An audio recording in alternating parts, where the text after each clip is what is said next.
Hey everyone, happy Wednesday, and Wednesdays I will be on YouTube, and I was thinking I might toggle between YouTube and the website, or possibly, just adding the website in a little bit here and there, but for the most part, the website is something for you to kind of help one another, and I pop in, and I'm always checking, obviously, to make sure that everything is safe and healthy, focused, but anyway, just a thought I had today. Okay, so on to the questions of the day.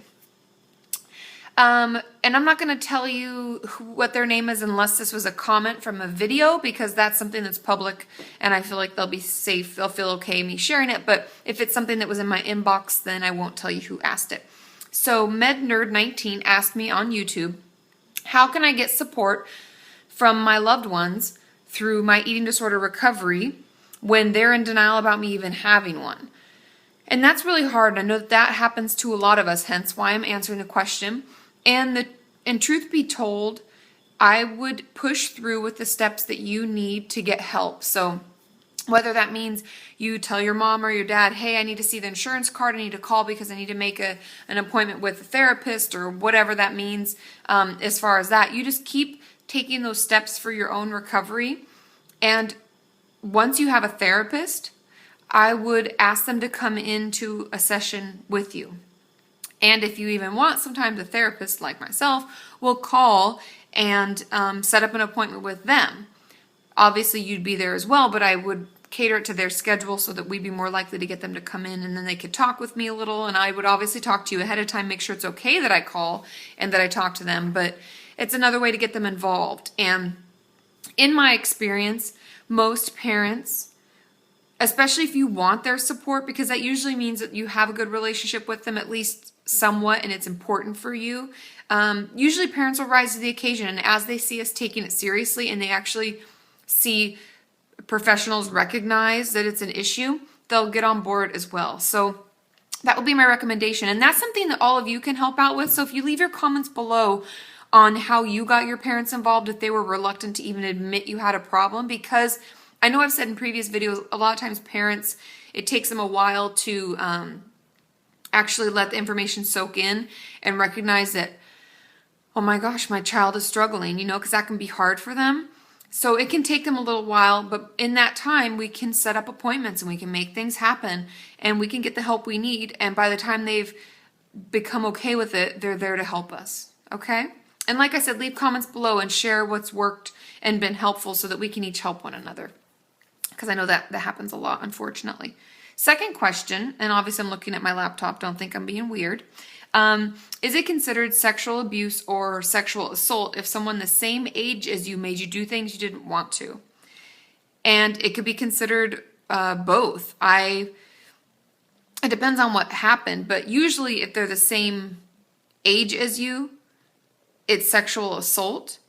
And I tried to look up information because this is honestly just a definition issue.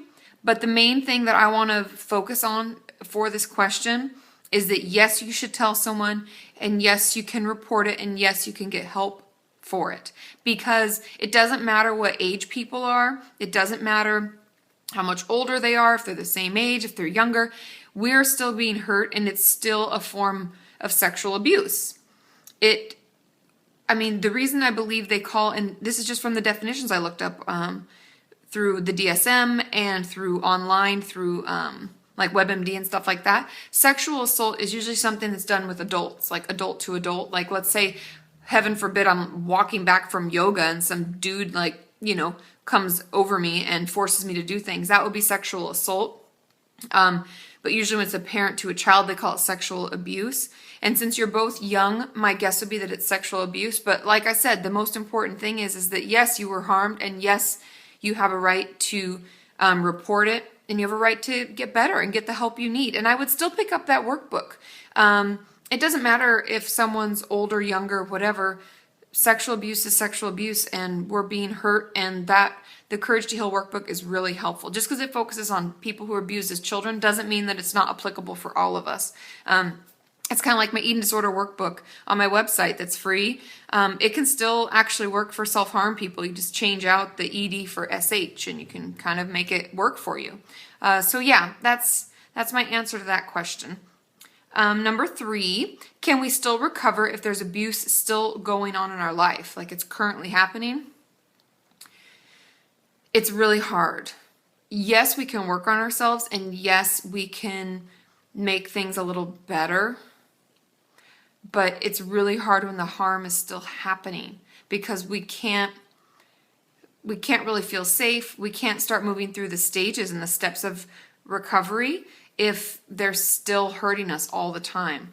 And I think that's part of the reporting portion. Like if a client comes to me and they're being abused,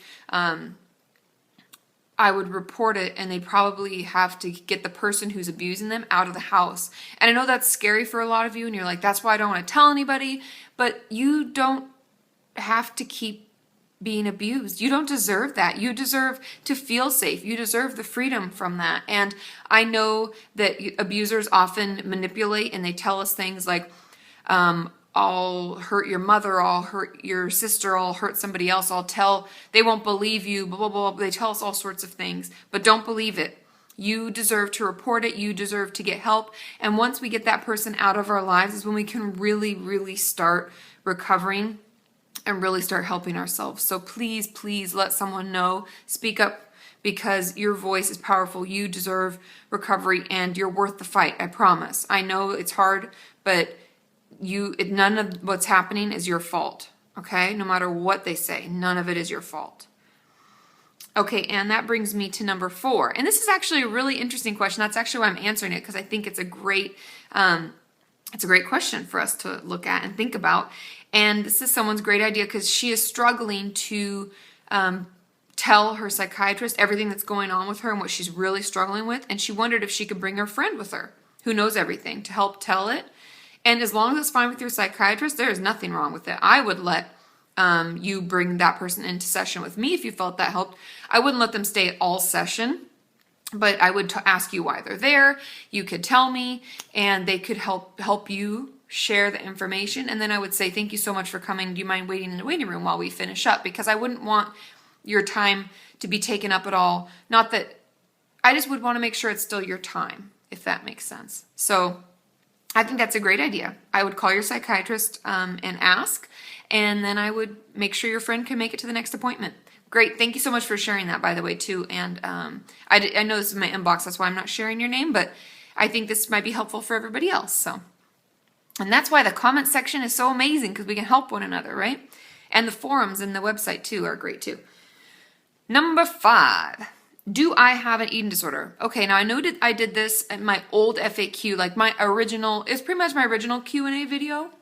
And it was, I guess it's probably been like 4 months ago. Yeah, it's like a black and white video, which I kind of did for fun because, why not? And this person was a question in my YouTube inbox, and she wanted to know, she says, do I have an eating disorder? She restricts her calories to a certain amount of numbers, and really can't go over that number, which many of us I know can definitely understand and have been there too. And I wanted to include all behaviors because my answer is yes, you do. And if you look back at my old FAQ, if you search my channel for FAQ, frequently asked questions, you'll see that I express this as best I can because I don't want it to be hurtful. I don't want you to think that I'm not taking it seriously, because the opposite is actually happening. I'm taking it very seriously, and I'm being honest about, if you came into my office and told me this, what would I think? And what I would think is, yes, you do have an eating disorder. Which one we'll have to sort out, because I have to know more about what's going on with you and for how long and all that kind of stuff. And like I said in my Q&A yesterday, it takes me a little while to diagnose, and I want to make sure I'm being cautious and careful. And so if you restrict your calories, if you find yourself working out to make up for something you ate, if you eat too much when you're stressed, or you find you overeat and it feels more comforting, or you have rituals that you do, like you're going to X amount of restaurants and different fast food places in a certain order on these certain days, then you probably have an eating disorder. And if you're purging, if you're making yourself throw up pretty much at all, then you probably have an eating disorder. And I would encourage you, please, please, please, please download my free workbook on my website and look into seeing a therapist in your area. It doesn't have to just be something that, like you can only do if you have money. There are a lot of clinics who will work with you. They'll go work on a sliding scale. That's what the term, if you ever are worried about cost, you can always say to someone, when you call to make an appointment, before you even see them, before you potentially owe them money, you could say, do you work on a sliding scale? Because I'm really, tight with my budget. And most therapists, actually, I'd even say 100% will work on a sliding scale. Will they be able to meet you halfway? Maybe, maybe not. But more likely than not, they'll at least be able to refer you somewhere that does work with the cost, like the amount that you feel you can pay. Look into seeing a school counselor, anything that you can do to help yourself, because we deserve to be free from this. We don't have to let our eating disorder take over our lives. And if you're doing things, if you find those restrictions and those rules and those rituals getting in the way of your personal life, then I think it's time that we take hold of it and, we start recovery, because we can all get there. Trust me. I know it's hard, but you're all worth the fight. And whatever you're recovering from, whether it be self-harm, anxiety, depression, we all deserve to feel good and to be good and have a healthy mind and a healthy body, right? That's why I've created all of these videos. So anyway, tomorrow is Thursday and I'll be on Twitter, so make sure to ask your questions. You can give it the hashtag KatieQ&A, and that will help me find them. I'll search for the hashtag under my Twitter, and that's how I'll find your questions. So make sure you use that hashtag, because that'll be the easiest way, and I will see you all tomorrow. Have a good one. Bye.